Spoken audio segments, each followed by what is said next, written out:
Perfect. Nothing personal word of the day for Thursday, April 14th, a.k.a. my daughter's 24th birthday. Happy birthday, Kira. Perfect. Hey, that's funny. Kira, perfect birthday. But we're talking about Clayton Kershaw. He threw a perfect game. It's unreal. I thought he was done. I thought he was a number 4, number 5 starter, full of injuries.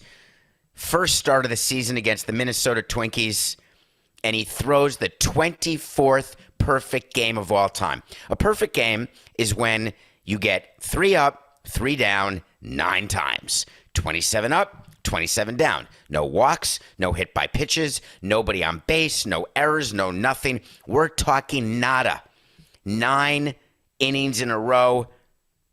1, 2, 3. He had his slider going. There were the important defensive plays, a shot up the middle, which would have been a base hit 5 years ago, 10 years ago, but now they had Gavin Lux, their second baseman, playing right up the middle. Perfect. He got it on a hop, threw it over to first base. You had timely hitting, a 3-0 lead, tight game. Everything was going great, and it was amazing because you never see it. In the history of baseball, this was only the 24th perfect game. Think about the number of games there are per day. Let's say all teams play. There's 30 teams, 15 games a day. They play 162 games a year.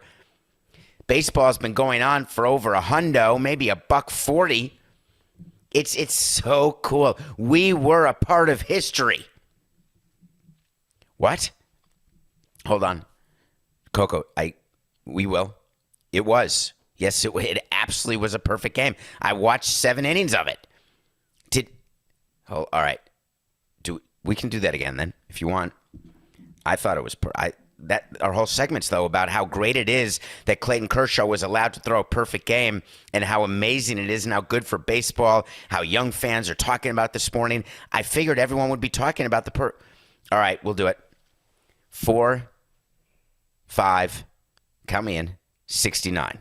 24. Perfect.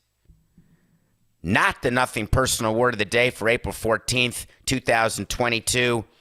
It turns out that Clayton Kershaw got pulled from the game after 7 innings. His manager, Dave Roberts,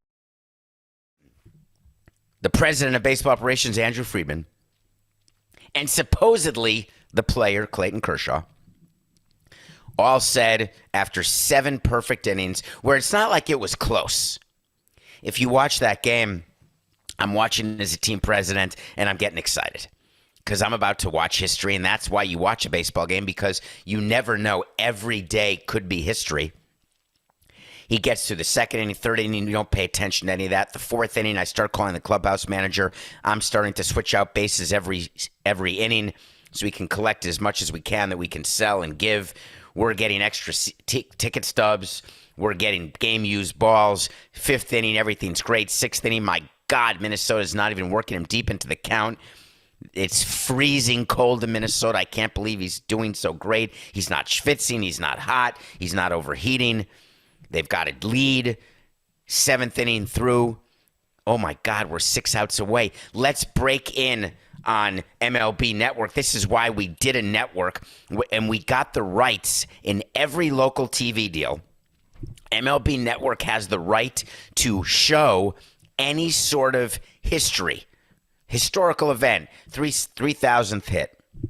I guess now maybe 2,000 hits would be historical. That's funny. It's not defined as what's historical. It used to be 3,000 hits, let's say 500 home runs, maybe your 50th, 60th home run, whatever the case may be. No hitters for sure. We're breaking in. Going for the cycle, you're allowed to break in. Anything cool. MLB Network, they're excited. Everything's great. Clayton Kershaw comes off the mound, and then he does some weird stuff. And it's the stuff that when you're in baseball, you realize that's the stuff that dreams are not made of, because that's the end of his night. When you give a hug at the end of an inning, you're out of the game. When you reach for your jacket at the end of an inning, even when it's cold out, but you do it in such a way, you take your hat off, you take the goop out of your hair and all the other stuff you have on various body parts, you know you're not coming in the game. When anybody talks to a pitcher who's pitching a no-hitter or a perfect game after an inning, you know you're coming out of the game. When some guy walks up to you, slaps you on the butt, touches you on the knee, you're done. And I'm thinking, this can't be. They've got Trinan warming up in the bullpen. I like that. We always talk to the managers. The managers would always tell us, I'm going to have someone ready.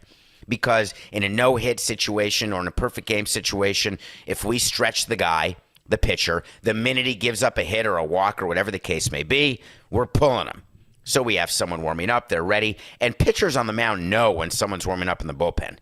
They look back. They see it. But it's normal. So I'm thinking everything is progressing exactly as it should. And then he's out of the game. And I lost my mind. I was sitting there thinking to myself, one of the ways that baseball recovered after the 94 strike was with the steroid-infused home run chase that Sosa and McGwire took part in all the way back in 1998, coincidentally the year of my daughter's birth, my middle daughter's birth, my second daughter's birth. Do you say middle? If you have girl, boy, what do you say? It's not your middle daughter. It's your last daughter. It's your middle child. My last daughter and middle child's birth. They're going through and everybody's paying attention to baseball. Fans are crowding into stadiums. The whole world was thrilled with it other than Bud Selig, which is ironic since he sort of allowed and produced that home run chase. But those type of special events are so rare. What would be the reason to not let it happen? So I was thinking, as someone who wants to win games and win rings, if you're in the playoffs and you have a report, an analytics report that says third time through the lineup, this pitcher's ERA goes to 6.8, his whip goes to 2.79, or you see signs of stressful innings or stressful batters. A stressful inning or batter is when you've got runners on and you are taking time, you're in the stretch, going deep into counts. Let's say you've thrown 134 pitches. Thank you, Johan Santana. I get it. Pull your pitcher, win the game, rings matter more. Clayton Kershaw had not pitched yet this season. It's early in the season. When you are protecting the arms of your young stars, I absolutely understand and agree why you're going to pull a pitcher in the 6th or 7th inning when the pitch count gets higher than you're comfortable with it being, even though there's the possibility of history. Because you've got 6 years of control with that player before free agency. You've got games you want to win in August and September, so you have to act accordingly. And these are scenarios that we would talk about in advance. I get it. Clayton Kershaw is in the 9th inning of his career. Clayton Kershaw has never thrown a perfect game. Clayton Kershaw knows exactly when he's done and when he's not. There is no reason to protect him. He's not on a long-term deal. There's no reason to protect him. He doesn't have many years left in his career. And arguably, a perfect game on his resume, now that he already has a World Series, a perfect game on his resume would be cherry on the top of a Hall of Fame career. But are we supposed to care about that as executives? The sad part is no. But is baseball supposed to care about that for its fans? The answer is an unabashed yes. So how, when you are trying to market the game and grow the game and lower the demographics and get young people engaged, how do those two concepts, when they go up against each other, how do you deal with it? Do you just dismiss it and say, listen, I know it would have been exciting, but it's never going to happen again? If Clayton Kershaw is not allowed to get into the 8th inning of that perfect game and wait to see what happens, there will not be another perfect game. If Clayton Kershaw is not allowed to continue to see even after a perfect game, if he can get another no-hitter, and people on Twitter and everywhere else, all the pundits said, once the perfect game's up, get him out of the game. He doesn't need another no-hitter. He's already had another no-hitter. Horse hockey. These are the things that cause top-of-the-fold news. When an ordinary pitcher that no one's ever heard of tosses a perfect game, that person goes down in history. Remember the Galarraga perfect game for Detroit? That was amazing. Oh, Jim Joyce screwed that one up. Go Google that story. There are moments in time that transcend the protection of arms. And I can say that because I don't run the team anymore. But from a marketing standpoint, we've got to find a way. So here's the solution. Number one, there has to be a game plan before the game starts. It's a two-part game plan. It's preparing for the possibility that something rare is going to happen. We used to talk about this, folks. We actually would sit with the manager. I'd talk to the general manager, and we would contemplate, in this scenario, what are we doing? In that scenario, what are we doing? And, for example, the Marlins have never had anyone hit for a cycle. And I was very clear that if we have a player who is one hit away from a cycle, whether a cycle is when you hit a single, double, triple, and home run in a game. Marlins have never had it. We've had a bunch of no-hitters, but no cycles. So my position always was, if we've got a young pitcher who can pitch a no-hitter, I'm going to let it go. You can pull him for pitch count. But if we have a position player who you would normally say let's pinch hit for a lefty-righty matchup, or he's not good against this particular closer or that particular reliever, if we have a player available for the cycle, under no circumstances will that player be pinch hit for. Number two, the players were always told, hey, we've never had a cycle. If you have a chance for a cycle, do it. Now, the GM would always say to me, if we're down one run and a player needs a double for a cycle, and there's under 2 outs, and that player has a chance to go get a triple, I'm not going to tell that player to stop at second base. And under that scenario, I would say, you're right. I want the win. But under any other scenario, I'm going to have him stop at second base. If we're down 3 runs, even if he has a clear path to third base, if we're up 3 runs and he has a clear path to third base with under 2 outs, stop at second base, get the cycle. And the reason that we do that is a marketing opportunity. That is something that we can say that happened in the Marlins history. Put it up in the ballpark. Coco wants me to tell you a story of Henderson Alvarez. I've already told that story. It's too good. We had a player named Henderson Alvarez who we traded in 2012. We got him from the Blue Jays in that huge, crazy trade that all the shipping container on Le Batard show hated. Ended up being a great baseball trade. It was just very tough for the fans to take, and I get it. It was the hardest trade I've ever been a part of, even harder than Cabrera, believe it or not. God, I've had a lot of bad trades. Not bad trades, just tough trades. Although the Cabrera trade was a bad trade, but the Henderson Alvarez trade wasn't. Henderson Alvarez was a funny guy. Henderson Alvarez was throwing a no-hitter on the final game of a season that we had lost. What year was that, 2013? Where we had lost 100 games, and he was there. Was it 2014? It was one of those years after 2012. 2013, I think that's the year under Mike Redmond where we lost 100 games on the nose. I think we were actually 62 and 100, and I didn't want to lose 100 games because I'd never lost 100 games in my career. And then when we lost our 100th game, which I believe was on the second to last game of the season, I certainly did not want to lose 101. So Henderson Alvarez is on the mound. He's pitching great. Last game of the season, he's one of our young players. Our view of that while it was happening, while we were preparing for that game, hey, we're playing for nothing here. If Henderson Alvarez has a chance to do something, we're going to let him do it. And so he stays in the game. He's got a no-hitter going, and his pitch count was not low, but it wasn't out of this world. It wasn't in the Santana stratosphere. He's the guy who thought he pitched a no-hitter because he didn't know the score of the game. And if you go back and look at the highlights of that game, when he gets the third out in the top of the 9th inning, he celebrates on the mound, waiting for everyone to run to him and cheer, and everyone's going back toward the dugout. He didn't know the score was 0-0. I asked him about that after. And I've spoken to players about that. It's the weirdest thing, isn't it? The lack of awareness that some players have during the course of a game because they're either locked into what they're doing or they're just focused on the crowd or they're thinking about what they're doing after the game, where they're not exactly understanding. And as executives and fans, you say to yourself, how are you not taking a pitch when you're down 2 runs in the 9th and we need a base runner? And then you talk to the player after and he's like, huh? We're down 2 runs? I'm not here to take a pitch. I'm here to swing. Anyway, so we went back to the He went back to the dugout. We had a conversation that game. Apropos of the Kershaw perfect game, we had a conversation up in the box. We're watching the game. It's at home.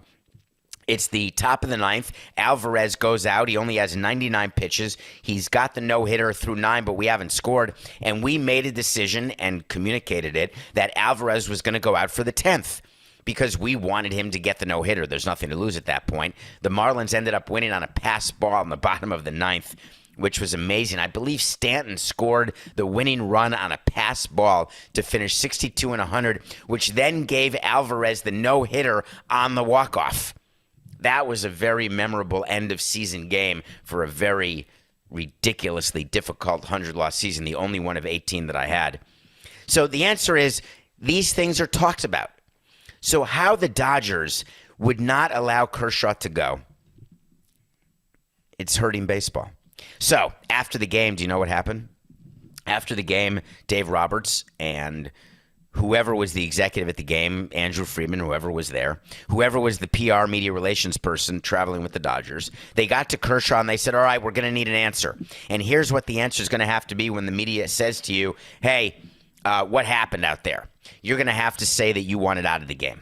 You're going to have to say that you were ready to be taken out. You cannot leave Dave Roberts out to dry because he's already gotten criticized. Remember when he pulled Rich Hill? He was having a perfect game. And, God, that was I remember that game. That was against us. Another tough season in 2016.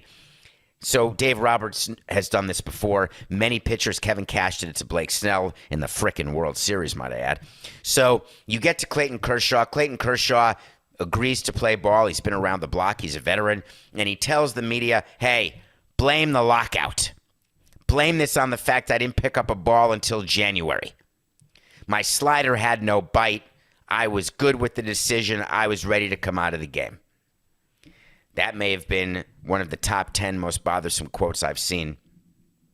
There were 500 pitchers who were preparing during the lockout, who took the time to throw, who were ready come spring training.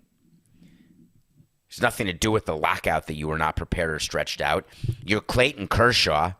You should have said, I had an opportunity tonight that I may never have again. While my pitches were not sharp in the 7th inning, I was getting quick contact. And at 80 pitches, I figured I'm going to go until the perfecto's done. I told Roberts I didn't need another no-hitter, which is ridiculous because once you have another no-hitter, you put that on your resume. And that is what legacies and generations of people know you as. One-time World Series champion, perfect game, no-hitters, etc. That's what you would have said. That's what you should have said. But Clayton Kershaw is a veteran, so he was okay. Perfect! Can you believe there was no perfect game yesterday? I'm still upset about it. I'm also incredibly, incredibly upset. This next topic is going to put your seatbelt on. I understand that as a white person of privilege, that some of you may not want to hear from me on this topic, but you are going to, and especially because you asked about it. You know what I want?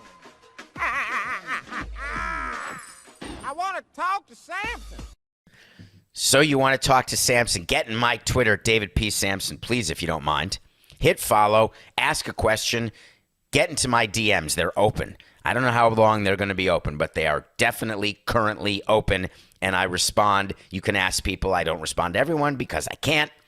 I don't know why I have to keep excusing that. Coca always says to me after the show, stop saying that. No one expects someone to respond to every DM. But all this comes from my childhood, where I would send letters to, I sent a letter to David Stern.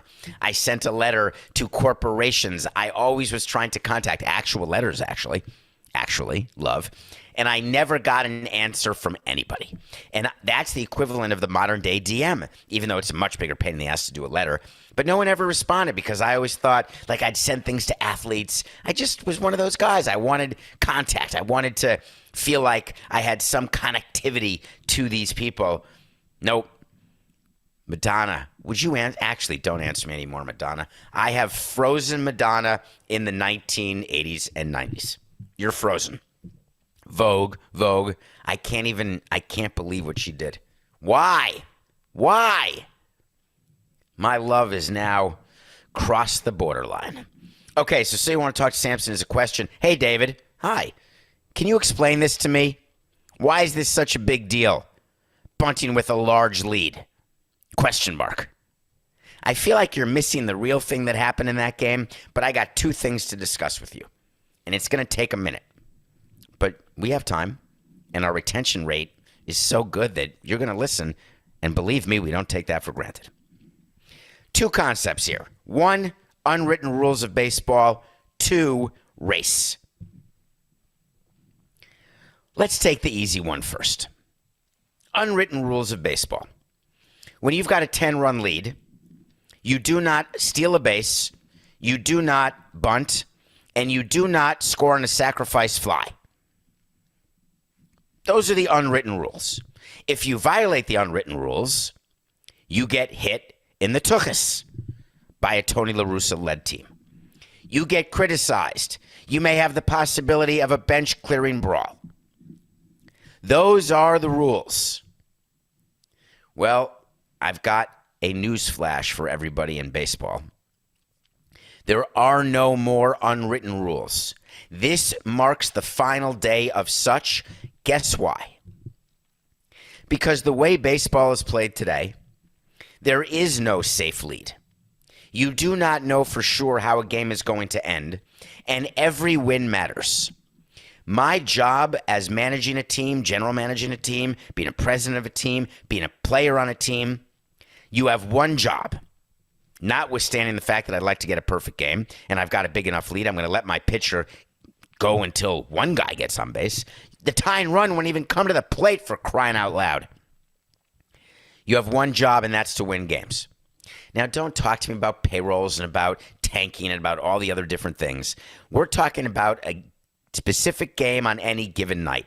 And you know by watching early season games, no matter what, the worst team in the league is going to win 50 games. So 50 nights, that's over a month and a half, almost 2 months out of a 6-month season where they go to bed happy because they've won a game. When your job is to win a game, your job is to score as many runs as you can. And we also cared about a stat called run differential because there was always a much higher correlation between a positive run differential and being above 500 than there was of any other stat. Much more so than runs scored, much more so than BA, batting average of balls in play, BA, BIP, or any of the other WAR. Add up the WAR, subtract the piece, go through all the analytics, have the people come up to you and say, hey, I'm an Ivy League guy. Take a look at this 40-page sheet, and I'll tell you why our shortstop needs to be playing one step to the right. Hey, by the way, on a side note, I've got another 40-page paper that tells me on a 2-1 pitch, when you're facing pitcher X, you got to go the other way. Thanks for that little nugget. But the fact of the matter is that however you get there, the only stat that matters, and I used to have very funny debates about this, what do you think is the most important stat in baseball? Just out of curiosity. I wish I had hello, I'm asking the studio audience, what's the only stat that everybody truly cares about? Yeah, you got it. Runs scored. Because without scoring runs, that's the only way they judge winning a game. I don't care if I shoot 30% in the NBA. If I get all the offensive rebounds and it takes me 5 shots, I've 1 for 5, I'm shooting 20%, but I scored 2 points on the possession. That's a win. So in baseball, I care about runs. So in the game between San Francisco and San Diego, there's a huge lead for San Francisco, and one of the players puts down a bunt. And the manager, Bob Melvin, who is a great manager, one of the older managers in the game, he came from Oakland, he was a little visibly upset. Then, of course, you had the third base coach, a guy named Mike Shildt, the manager who was recently fired by the Cardinals, the one who we did a segment on because he was so emotional about being fired. And we talked about front office. I think John Mozeliak, who is the president of baseball operations for the Cardinals, fired him for philosophical differences. I always laughed. Hey, you're divorced for irreconcilable differences. It's always a good one. That was a good movie with Ryan O'Neal and Drew Barrymore, actually. So, I don't know why that just came in my head. So a couple things happened during this game between San Diego and San Francisco. The first one is that an unwritten rule was violated, and it led me to think that it's time that baseball stops. And the only way for baseball to stop is for managers to stop being old and white. And once that happens, then that'll be the end of the unwritten rules. And then everyone will realize, do whatever you have to do. If there's a shift, now shifts may be banned next year. A shift is when you've got 3 players on one side of second base when there's supposed to be 2, and there's a huge amount of space open on one side. And if you need base runners, there's absolutely a reason to bunt or to push bunt to get yourself on base if you're down 2 in the 9th inning. Not enough players do it. It's also very difficult to do, so I've been told by professional hitters. But that said, if you have an opportunity to get on base, that's your job. Get on base, get runs scored. Fine. I'm willing to move past that issue. But then something happened that I'm not willing to move past. The third base coach, Mike Shildt, was so angry about the bunt attempt. He looked into the dugout and he was trying to talk to people in the Giants dugout and show his displeasure at this act of treason, bunting for a base hit in a 10-run game. For whatever reason, he couldn't find who he was talking to, who he wanted to talk to. Schilt's been in the game forever. So Shildt was asking, hey, where's this guy? Where's this guy? And the first base coach for the Giants, who was obviously in the dugout because the Giants were not hitting, the first base coach says, hey, can I help you? Who are you looking for? And Shildt said something to the effect of, control that MFer. Totally normal. I disagree with the premise because I don't ever want my coach talking into the other dugout. I don't want my base coaches starting any brawls. I don't want anything.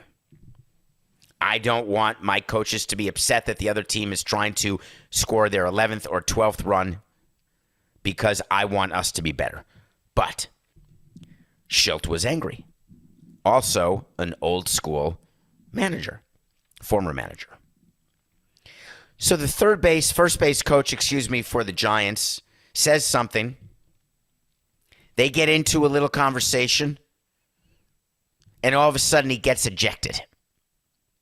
The umpire, Greg Gibson, did not eject Shildt, did not eject Melvin. He ejected the first base coach of the Giants who was in the dugout. The first base coach leaves. He was ejected for instigating, supposedly. I'm not sure what he instigated.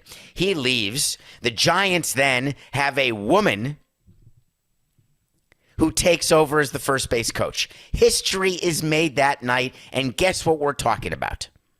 We're talking about race.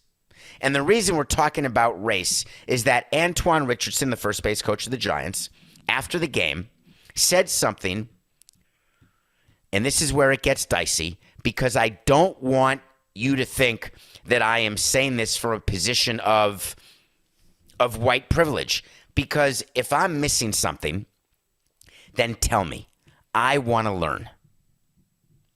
Richardson said that what Shildt said to him were disproportionately unwarranted and reeked of undertones of racism when he referred to me as that MFer, as if I was to be controlled or a piece of property or enslaved. I was taken aback by that. I absolutely understand. Haven't walked in the shoes of someone who's black. Have never been a slave. Don't have family members who were slaves or generations behind me. Maybe I'm not allowed to talk about it because of who I am and what I look like. But I just have a question.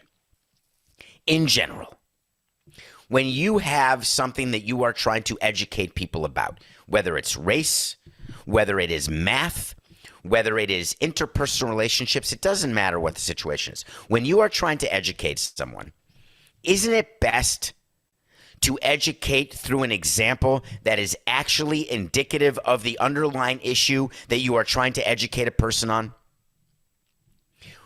When you tell someone about race and about the fact that your people have been enslaved, that you have been treated as a piece of property, that in fact you were a controlled piece of property, and you use the example of being called an MFer. How is that furthering the education process of not just the individual who said the statement, but also of the general collective humanity? I've been called an MFer. I've called people an MFer. It does not have one thing to do with race. And Mike Schilt may be a lot of things, folks. There's one thing that every player will tell you, every person will tell you who's met him. He is the furthest thing from a racist that ever existed. I was about to say literally, but that's an incorrect usage of the term. And I thought it did more to hurt race relations than help. It did more to stagnate the improvement, the awareness that I hope is existing and getting better. It actually moves things backwards to me because it causes racist people to roll their eyes, and it gives them a confirmation bias of, look, everything's always about race. When you are trying to make an example of a situation, be right. And that helps us learn, and it helps us be better. It helps us understand that the way we used to think about things is wrong, and we need to think about them better today and moving forward. We need to teach people to look at a situation and react to it in a better way. I get all of that, and I'm in favor of it, and I want it. This had the opposite impact. So guess what happened the next day? Richardson went up to Schilt and they spoke pregame, and Richardson apologized. Richardson said, I realized that you weren't being racist, that wasn't your impression. That wasn't what you were trying to convey. They then released a quote. They released a statement. They did this détente in front of everyone to see. And they both said, Schilt said, thank you, because my family is being harassed as being racist. I'm being harassed as being racist, and we're not. Richardson said, this is more something we both want to use as an opportunity to bring awareness, that sometimes words that are harmless are very insensitive to others. Amen. Except that should be said on day one, on direct. And you don't use it when you're called an MFer. You use it when someone says a word or a phrase that stirs up a level of emotion that discusses something from the past that that person is unaware of. That was my point from the beginning. And baseball, as a commissioner's office and an industry, they were beside themselves. They had a situation where Alyssa Nakken was making history, the first woman to ever be on the field of a major league game. Forget the reason why, because a player got ejected or a coach got ejected, doesn't matter. The Giants are the perfect team to have done it. It would have been top of the fold, as big a news as when Kim Ng was hired to be the GM of the Marlins. And instead, the only conversation was about what happened between Richardson and Schilt. Another opportunity missed by Major League Baseball because of the situation that occurs when there is not communication before the fact and people go public and then have to walk it back. All right, let's take a break, Coca. When we come back, we're going to review Paul Giamatti, one of my favorite alumni of Yale, and we're going to explain to him something that he should probably think about doing differently. We will be right back. We're also going to talk about our picks yesterday because the NBA had some cool stuff that happened last night. We'll be right back. Welcome back to Nothing Personal. It's David Samson. Thank you for rating, reviewing, following, telling your friends about Nothing Personal, all the cool things that you do. We're here for you every day. I watch a movie, a TV series. I've been watching Billions. I don't love the fact that I have to wait to watch it once a week. I did learn that if you have Showtime, the service and the app on your TV, I had been waiting till Sunday night to watch every episode of season 6. It turns out they're released Sunday morning. So you don't have to wait till nighttime. I wasn't aware of that. So Billions is a show that stars Paul Giamatti and Damian Lewis. It is a show about the financial world. It pits the attorney general, somebody in government, against rich hedge fund managers who are always trying to bend the law, break the law. It is a phenomenal series. The first 5 seasons with Damian Lewis, who you may remember from Homeland, it was must-see TV. So Damian Lewis leaves Billions because of a family situation in England. He had been commuting, by the way, from where he lives in England to film Billions all these years. And he leaves the show. I believe his wife, unfortunately, is sick. Either way, they bring in Corey Stoll, who you may have seen in West Side Story, who played the investigator, not Officer Krupke, but one of the investigators, one of the police chiefs maybe in West Side Story. His name on the show is Michael Prince. They created another foil for Paul Giamatti. And the way it works in Billions and in many TV shows and movies, you have to have a hero, you have to have a villain. But what makes something exciting is when you are rooting for the hero or against the villain. Or, I guess some people would be contrarians and they say they want to root for the villain and against the hero. However you want to be. But the underlying issue remains the same. You've got to be rooting for one side or the other. This season, there was absolutely nobody and nothing to root for.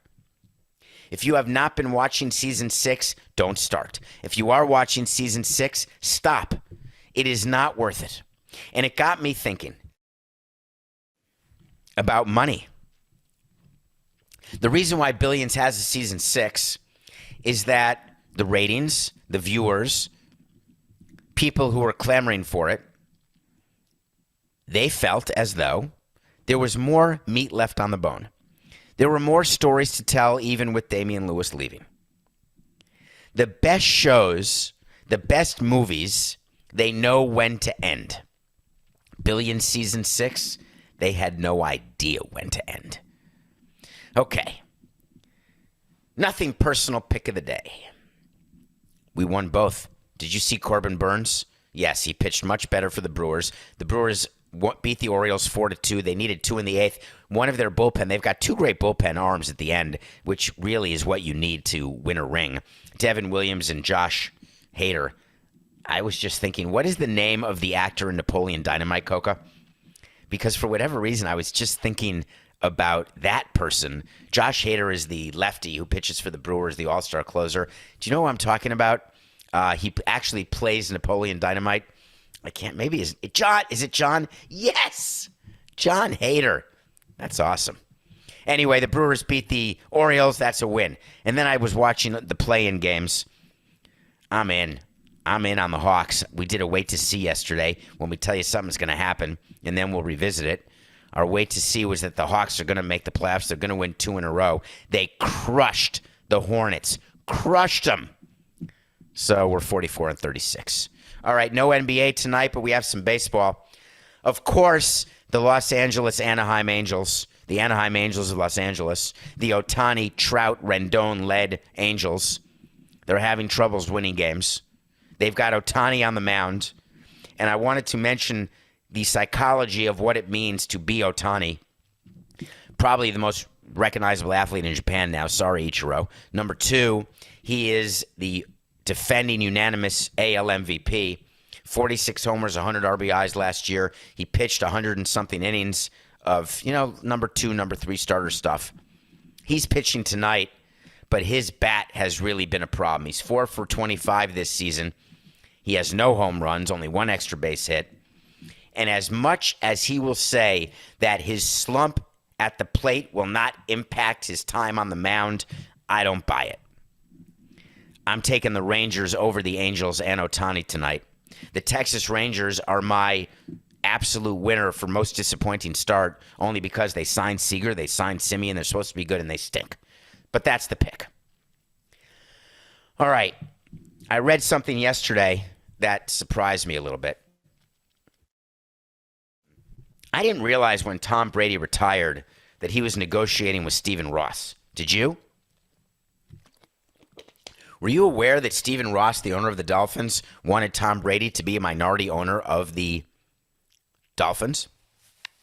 Did you know that the Dolphins didn't want to hire Xavier McDaniel? Instead, they wanted to hire Sean Payton, the erstwhile coach of the New Orleans Saints.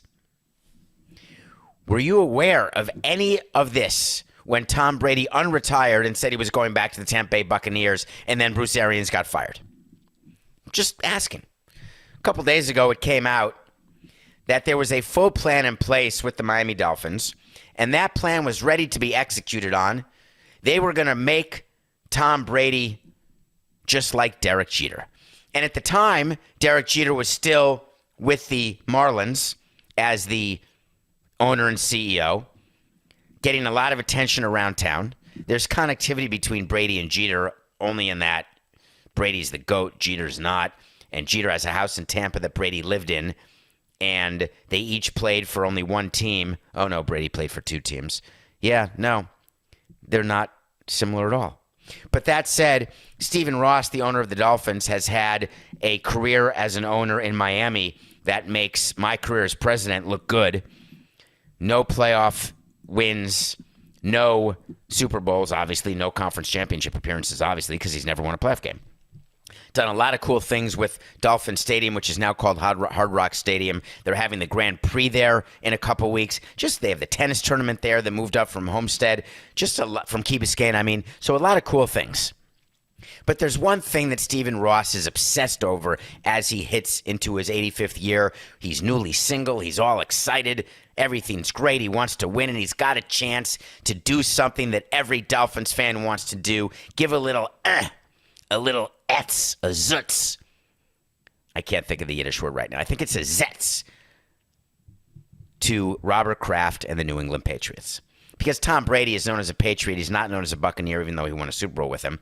And my point is that when you have a chance to do something to your rival, you're going to do it.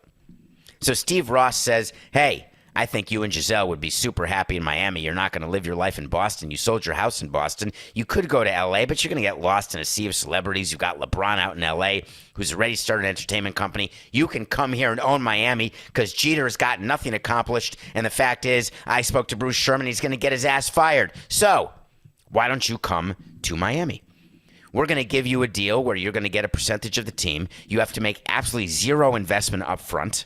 We'll frame it for tax reasons as a profit participation. Then we're going to put you as the top of the front office the way Elway is or was in Denver, and you're going to live happily ever after. Don't worry about Dan Marino and what role he has because he's not interested anymore in being the top guy. He's got his own issues. He tried. He had a chance. This is going to be your town, your city. Wait a minute. We have a small problem. We just are going to fire our black coach. So we just have to figure out how we're going to do that because we want to bring in a white coach. We're going to have to do some interviews, and then we're going to bring in another white head of football operations, but we've got Chris Greer, who's black, so I think it's all going to work out fine. Let's proceed. Let's start putting paper to pen to paper. Uh-oh. Tom, I'm so sorry. Can you believe what just happened? Brian Flores just sued us. Yeah, the guy used to be the coach. He alleged not just racial discrimination against us, but the entire league. And on top of that, he's accusing me of throwing games. Oh, my God, there's way too much heat, We can't do it. We got to find another coach. We have to find another coach. We can't have Sean Payton. We got to find a coach who has some sort of connection. We have to find a minority coach, which I think, what's McDaniel's first name, Coca? Because it's definitely not Xavier. I think I said Xavier. He was a player for the Knicks and the Celtics. Mike McDaniel, thank you. So we have to make sure that we can't hire your guy. And frankly, Tom, we can't hire you. It's off. Can we just delay this by a year? Why don't you go back, play for Tampa for 1 year? Because we'll see in the Super Bowl. That may be fun, but you won't be competing directly against us, and then we'll execute our plan after. I know I'll be a year older, but I'm good. If you're running a team, do you allow yourself to change plans because of the lawsuit to Brian Flores? Can you imagine the PR heat that you're feeling? Or do you imagine the guilty conscience that you have, which doesn't need even one single accuser, but then you get the single accuser? Can you imagine why the Dolphins never win? Because they actually have a plan and then refuse to execute it. And believe me, I understand what it is to make a plan and not execute it and then switch plans more often than you switch your underwear. I get it. But finally, the Dolphins were thinking they know what they were going to do, and it disappeared. That's some pretty serious power you're giving to Brian Flores. But I'm going to give you a wait to see. And the wait to see is that eventually this will all calm down. The Brian Flores lawsuit will go away. It will not survive a motion to dismiss. And then there'll be some changes made. And then you will see Tom Brady in his post-playing day career end up in the Dolphins front office. You want to do a wait to see, Coca? Here it is. Tom Brady will end up with the Dolphins after his playing career is over. That's our show for today. Thank you very much. It's just business. This is nothing personal.